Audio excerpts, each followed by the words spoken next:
Olá, a nossa saudação fraterna a todas as pessoas que nos veem e ouvem nesses instantes através das plataformas digitais. Mais uma vez, nos encontramos aqui para uma atividade dentro da doutrina espírita, refletindo sobre um capítulo do Evangelho segundo o Espiritismo, mais especificamente o capítulo 12, Amai os vossos inimigos. Mas antes, a nossa prece, endereçando a Deus, o nosso Pai, a nossa gratidão por tudo o que temos recebido em nossas vidas, dádivas imensas todos os dias, os dons da vida, da saúde, do bem-estar, da família, dos amigos, do trabalho e mesmo dos desafios que nos ajudam a crescer, a amadurecer e a enfrentar a vida com mais otimismo, com mais esperança, com mais fé. Ao Mestre Jesus, também a nossa gratidão por ter se importado em vir até nós num imenso sacrifício, deixando o seu evangelho imorredouro com essas lições de fundamental importância para a nossa felicidade presente e futura. E também agradecer aos bons espíritos que nos acompanham cotidianamente na proteção, no amparo, no incentivo, na inspiração, acompanhando os nossos passos e nos auxiliando em tudo o que lhes é possível e que nestes momentos se unem a nós a fim de nos auxiliar a compreender e principalmente a que possamos colocar em prática as lições que iremos agora conhecer. Então, o capítulo é o 12º do Evangelho segundo o Espiritismo, Amai os vossos inimigos. Vamos ler aqui um trecho que está no Evangelho de Mateus, no capítulo 5, versos de 43 a 47. Aprendestes que foi dito: amareis o vosso próximo e odiareis os vossos inimigos. Eu, porém, vos digo: amai os vossos inimigos, fazei o bem aos que vos odeiam e orai pelos que vos perseguem e caluniam, a fim de serdes filhos do vosso Pai que está nos céus e que faz se levante o sol para os bons e para os maus, e que chova sobre os justos e os injustos. Porque, se só amardes os que vos amam, qual será a vossa recompensa? Não procedem assim também os publicanos? Se apenas os vossos irmãos saudardes, que é que com isso fazeis mais do que os outros? Não fazem outro tanto os pagãos? Então vejamos que neste trecho do Evangelho de Mateus, Jesus faz uma revisão, podemos dizer assim, de um ensinamento antigo que tratava de amar os nossos próximos, os nossos amigos, os nossos entes queridos e de não amar ou de odiar os nossos adversários, os nossos inimigos. Não é? E ele, porém, então vem dizer que as coisas não devem acontecer assim. Que, na verdade, nós devemos, além de amar o próximo, que é um dever, é um mandamento, entender que o nosso inimigo, entre aspas, e nós já vamos falar um pouco sobre essa questão, mas que o nosso inimigo também é nosso irmão. Então, da mesma forma, nós devemos dedicar a essas pessoas os nossos melhores sentimentos, as nossas melhores intenções, né? Fazer o bem também àquelas pessoas que não nos são tão afins, que não nos são tão queridas. Não é? Por quê? Ele faz aqui duas comparações. Se eu só saúdo aqueles a quem eu conheço, aqueles com quem eu tenho afinidade, os publicanos fazem isso. Porque a referência aos publicanos, vamos lembrar que os publicanos eram os judeus designados pelos romanos, pelo governo de Roma, que dominava a região, para fazer a arrecadação dos impostos. Então eram pessoas que não eram bem vistas na comunidade, eram rejeitadas, eram até detestadas, não é? Então, se essas pessoas detestadas se comportam dessa maneira, saudando apenas os seus conhecidos, qual é a vantagem de se comportar da mesma forma do que elas? E aí ele ainda completa o ensino, né? Se apenas amardes os que vos amam, nós não estaríamos também agindo da mesma forma que os pagãos, por exemplo, né? Assim o fazem? Então não há nenhum mérito em só amar, só fazer o bem àqueles que nos fazem o bem, mas nós devemos ampliar o ensinamento para as demais criaturas. E aqui é importante então a gente já começar a entender essa questão dos inimigos, né? Quando Jesus fala dos nossos inimigos. É possível que muitos de nós, pensemos assim conosco. Mas eu não tenho inimigos nessa vida, não há ninguém nessa vida que eu possa considerar de fato um inimigo ou uma inimiga na acepção da palavra. Mas o que Jesus quis transmitir aqui, na verdade, não é necessariamente o inimigo uma pessoa que nos odeia ou a quem nós odiamos, que nos faça o mal por alguma razão ou que queira nos fazer o mal. O inimigo aqui são todas aquelas criaturas com as quais nós não temos grande afinidade, com as quais nós não simpatizamos, com as quais nós não comungamos de pensamentos, de sentimentos, não compartilhamos, não convivemos, não há uma afinidade de sentimentos, de vibrações. Então, neste sentido é que nós devemos interpretar o termo inimigos.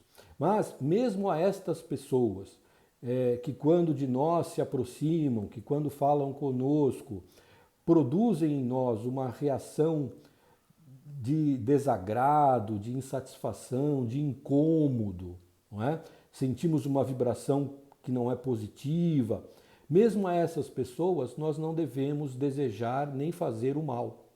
Nós, pelo contrário, nós devemos sempre pensar nelas de maneira positiva, de maneira desejando sempre a elas o bem, da mesma forma como nós queremos o bem daqueles que nos são caros ao coração, para as demais pessoas que não gozam desta condição em nossa vida, igualmente nós devemos destinar bons sentimentos, bons pensamentos, não devemos nem agir em prejuízo delas e tampouco pensar algo que possa ser prejudicial a elas, não é? Porque se nós fizéssemos assim, se nós continuarmos agindo dessa maneira, quando sentimos uma antipatia por alguém, pensar nessa pessoa de maneira negativa, de maneira a querer o mal dessa pessoa, porque ela nos desperta uma sensação desagradável,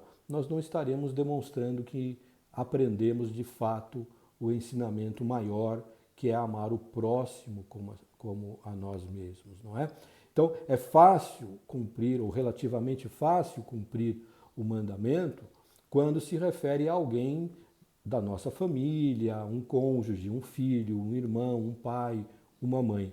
Mas esses, de fato, são os nossos próximos, mas nós não podemos limitar o ensinamento do amor somente a essas criaturas. Devemos estendê-la ao maior número possível de pessoas, inclusive aquelas que não nos são tão caras.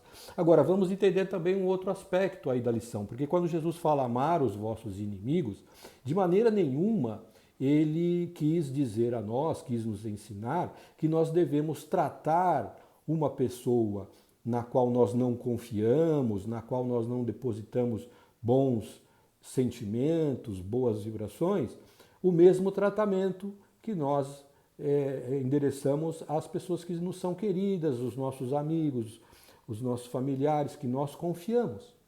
Então, não foi isso que Jesus quis dizer, que nós caminhássemos abraçados com alguém com quem nós não temos grande afinidade. Não é isso.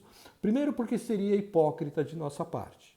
querer dar a uma pessoa que nos é antagônica um tratamento amistoso, carinhoso, que não vai ser verdadeiro, nós estaremos sendo hipócritas. E Jesus não nos ensinaria a sermos hipócritas, pelo contrário, ele nos ensina que devemos ser sempre verdadeiros, que o nosso sim deve ser sempre sim e o nosso não deve ser sempre não.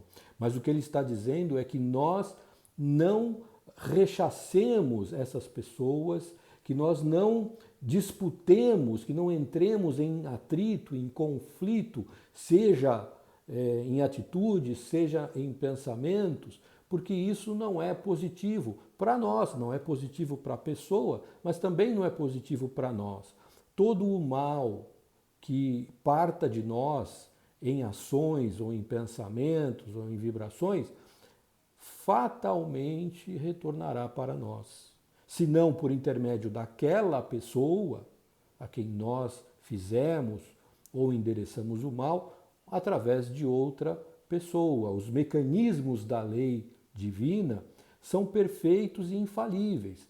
Então, certamente nós teremos que colher os frutos amargos de uma semeadura que teve como semente o mal. Então é nesse sentido que nós não devemos a ninguém, quem quer que seja, fazer o mal ou desejar o mal, porque isso retornará para nós, então nós não estaremos evoluindo moralmente, espiritualmente, e estaremos tornando a nossa existência ainda mais difícil, porque lá na frente, ou muito lá na frente, ou logo ali na frente, nós nos depararemos com consequências por conta desses atos equivocados ou pensamentos e sentimentos equivocados. Por isso, então, o ensinamento de amai os vossos inimigos.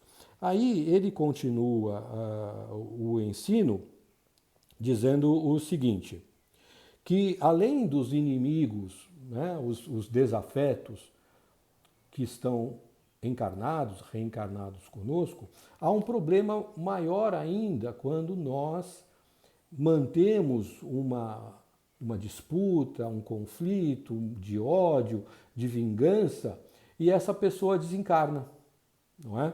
Porque, veja, nós entendemos e acreditamos na continuidade da vida.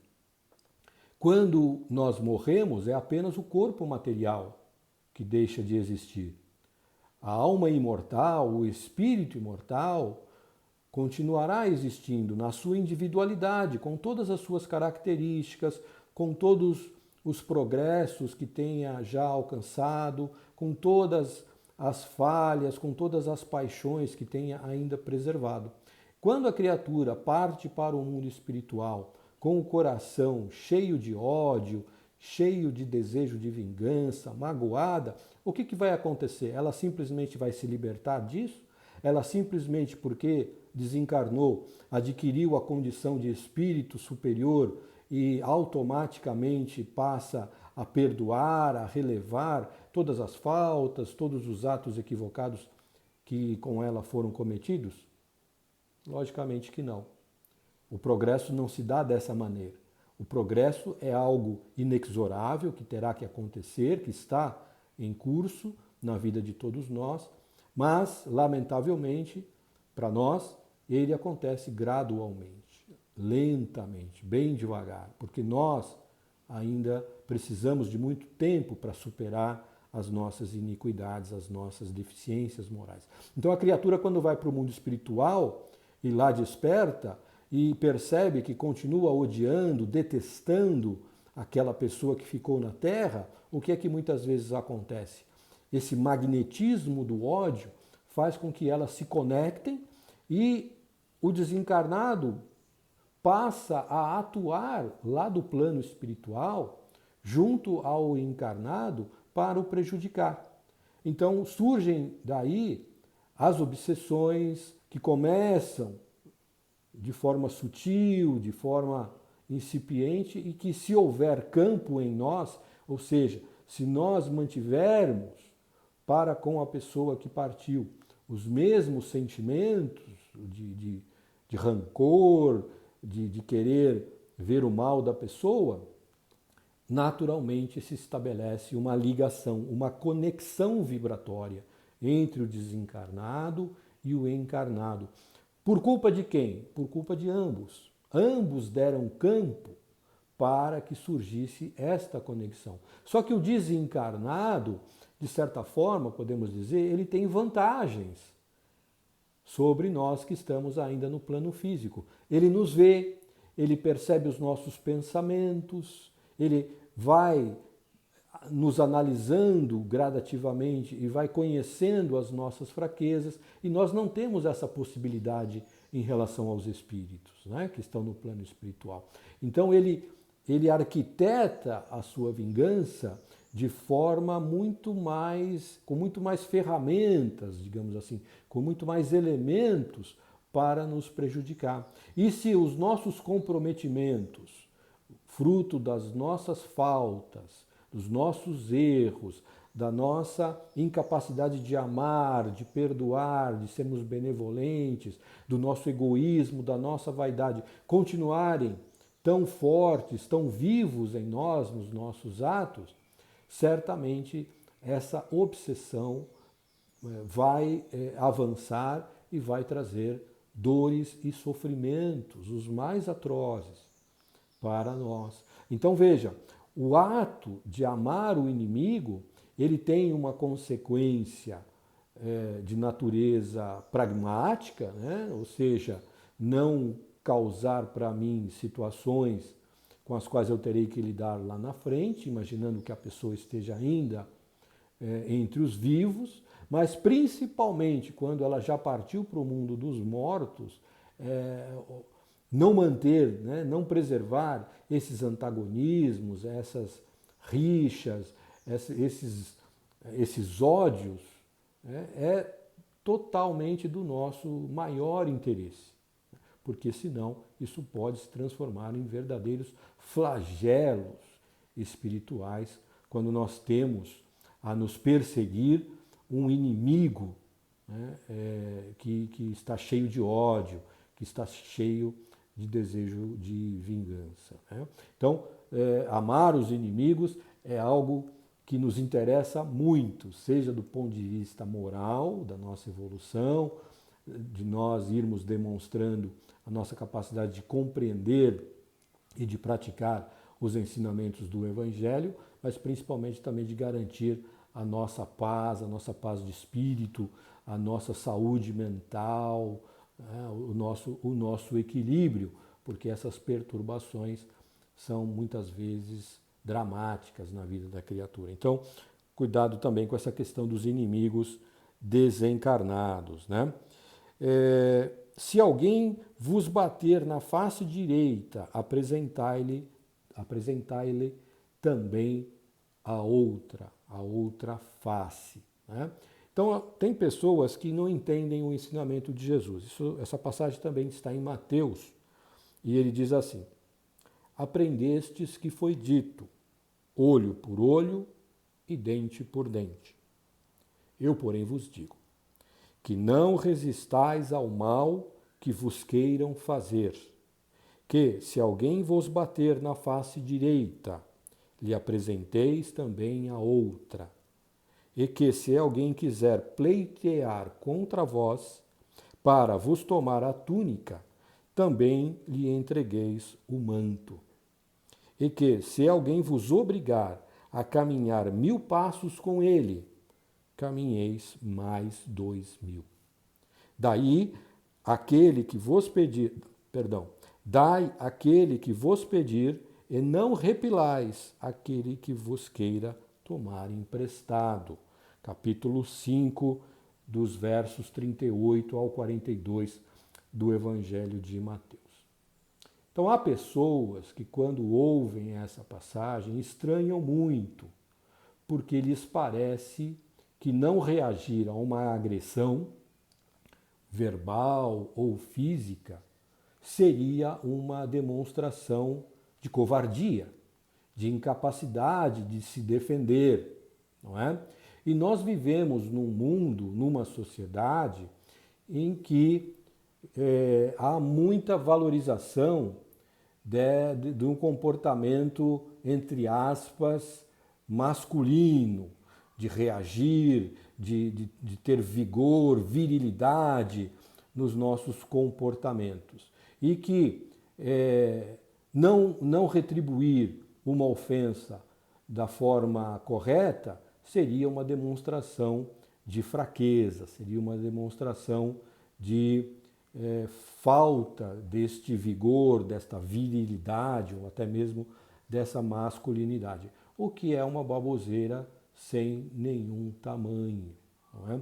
E o que Jesus está querendo dizer aqui é exatamente para que nós, ao nos depararmos com uma ofensa, com uma agressão, seja através de palavras, de atitudes, que nós não devemos retribuir o mal que recebemos com o mal. Este é o sentido da outra face. Né? A outra face do mal qual é? É o bem. Então, mas eu vou fazer o bem a quem está me fazendo o mal? Esse seria o ideal. Dia virá que nós alcançaremos essa condição. Mas se por ora ainda não somos capazes, mas que nós, de retribuir o mal com o bem, que pelo menos nós não repitamos o mal, não revidemos o mal com o mal. Por várias razões. A primeira delas é que se alguém me agride com palavras duras, com xingamentos, com críticas mordazes, e eu revido no mesmo tom, eu estou o quê? Me igualando àquela pessoa.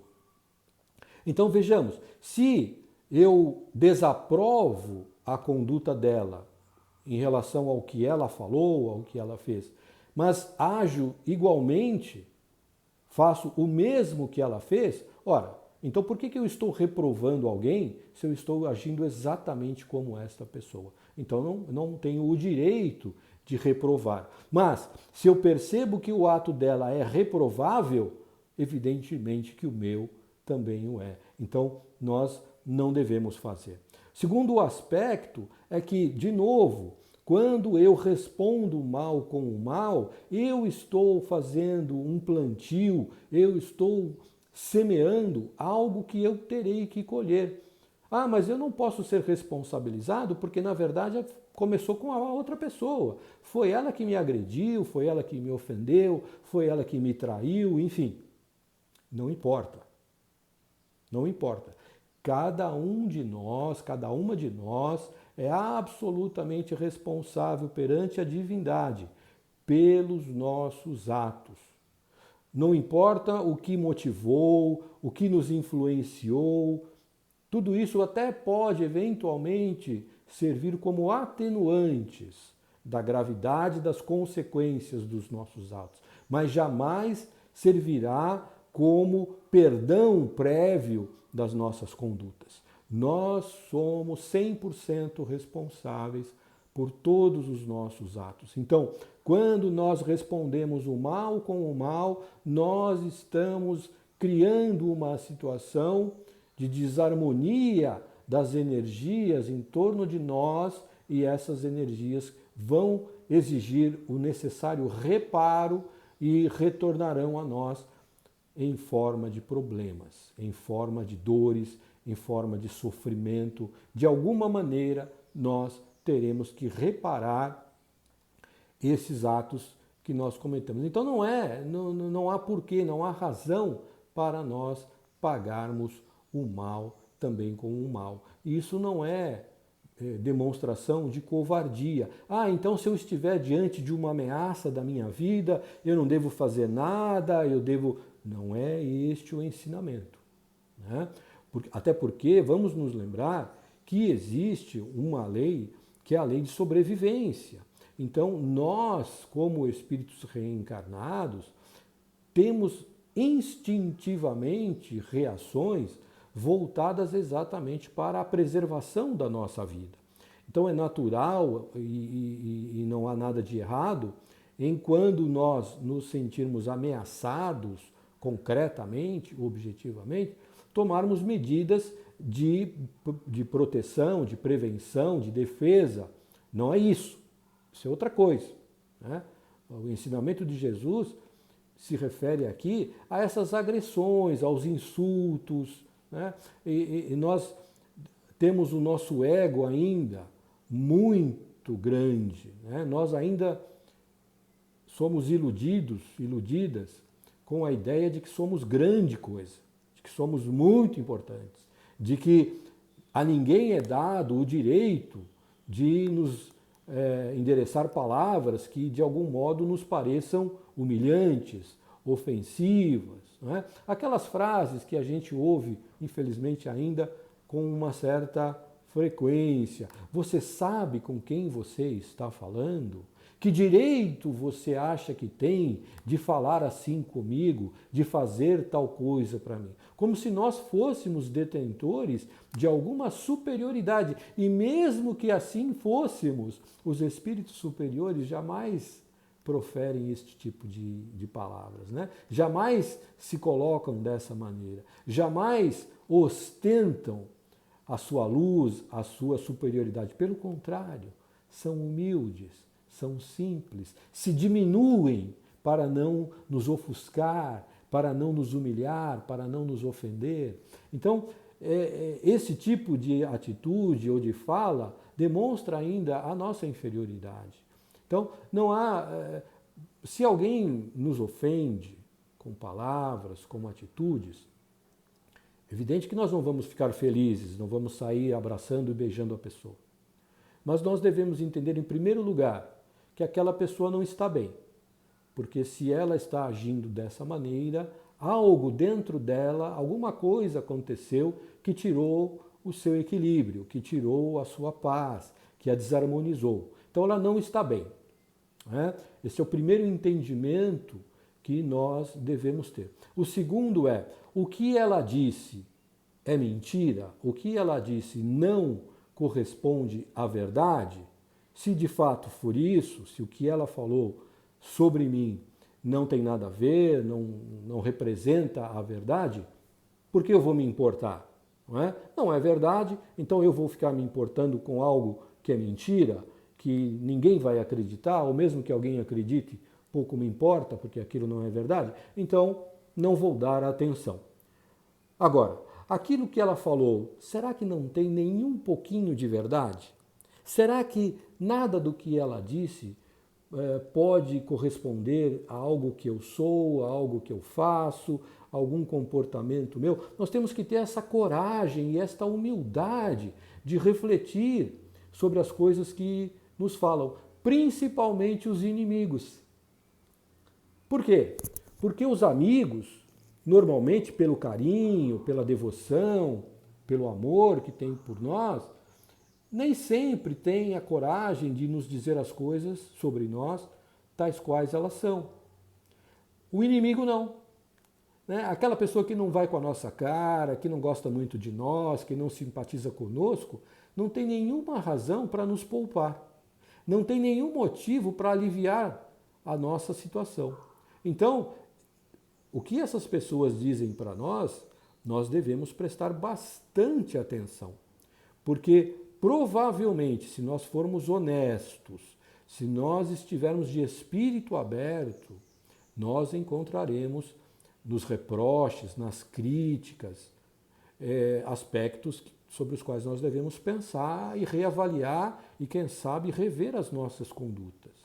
Não é? Então, por que eu vou ter uma reação exacerbada, ruim, negativa, violenta, com uma crítica, se de repente aquela crítica não tem um fundo de verdade?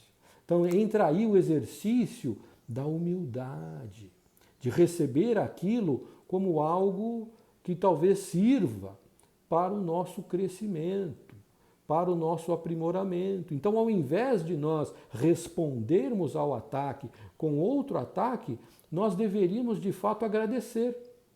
Olha, você me disse palavras muito duras, que neste momento estão me machucando bastante, mas eu reconheço que você possa ter alguma razão, mas eu preciso refletir sobre o que você falou. Então, nós não vamos prosseguir com essa nossa conversa, até porque deixou de ser uma conversa e passou a ser uma discussão, mas eu vou refletir sim sobre o que você falou e quem sabe num outro momento nós voltemos a conversar sobre isso. Mas obrigado porque você me alertou sobre algo que eu talvez não tenha ainda prestado atenção, mas vou passar a prestar atenção. Percebe a mudança de sintonia, a mudança de conduta? E quando nós respondemos dessa forma a alguém que está nervoso, exasperado, nos xingando, o que acontece com a pessoa que ouve uma resposta como essa que eu acabei de fazer? Ela se desarma completamente.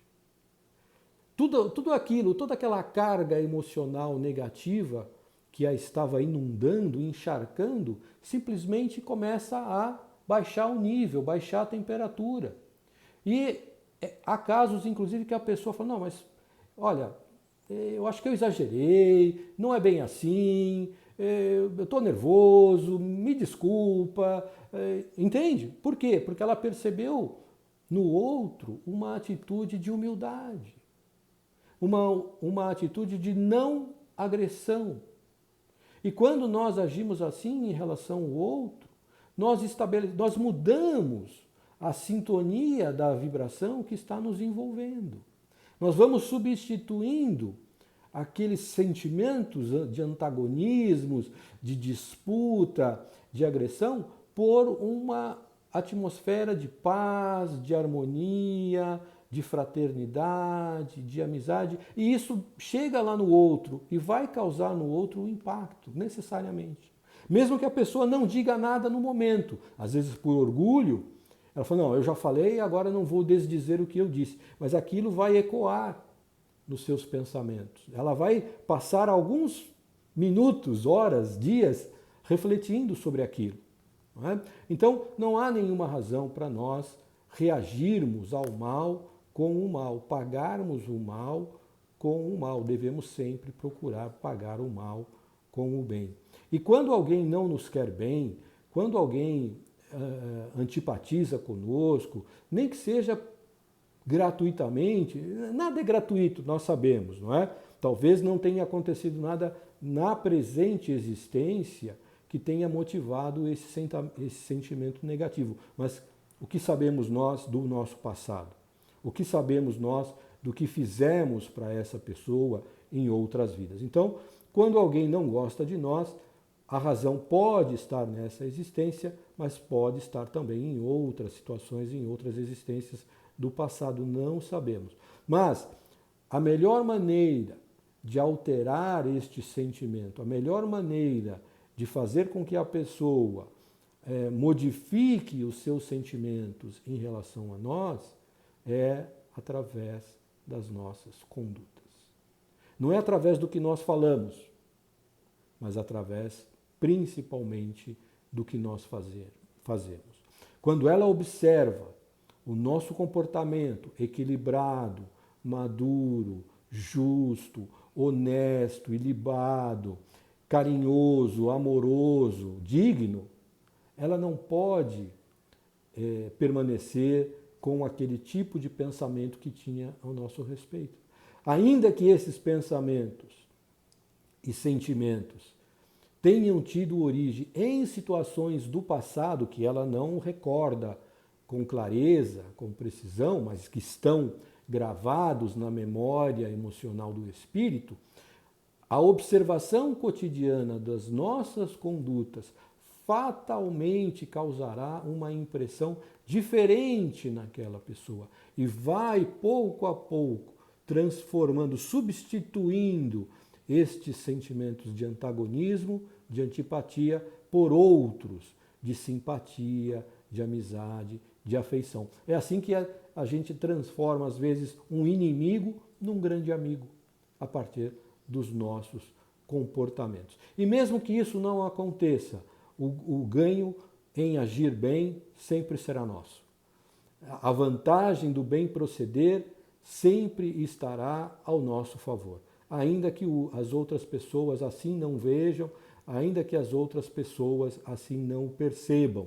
O bem que nós fazemos jamais deve esperar qualquer tipo de reconhecimento, de aplauso, né? Não devemos fazer o bem por intenção, por cálculo, mas sim motivados pela ideia de que somente amando é que nós seremos amados. Somente perdoando é que nós seremos perdoados. Somente praticando o bem é que o bem virá em nosso favor, em nossa direção. Esta é a essência do ensino do Cristo. Há outros itens ainda importantes no capítulo, nas instruções dos Espíritos, que fala da vingança, que fala do ódio, que fala até do duelo, que é uma prática que ainda no século XIX acontecia, mas que hoje em dia já não tem mais sentido, né?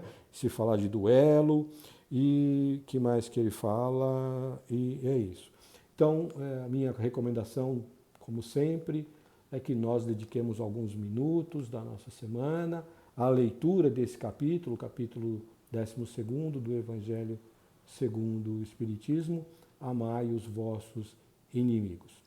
Eu agradeço muito a atenção de vocês, o carinho de vocês e peço apenas um minutinho de paciência para mais uma vez falar do trabalho que a equipe do atendimento fraterno do Centro Espírita Semeador da Verdade está fazendo, atendendo as pessoas que têm necessidade de falar, que estão buscando ajuda e quantos não estão nessa situação, através do telefone.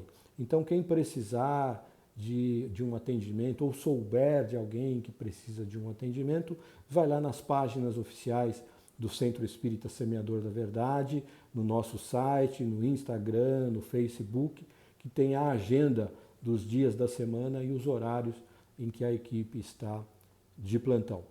O meu agradecimento profundo a cada um de vocês e votos para que todos sejam abençoados, com saúde e paz. Até uma próxima oportunidade, se Deus quiser.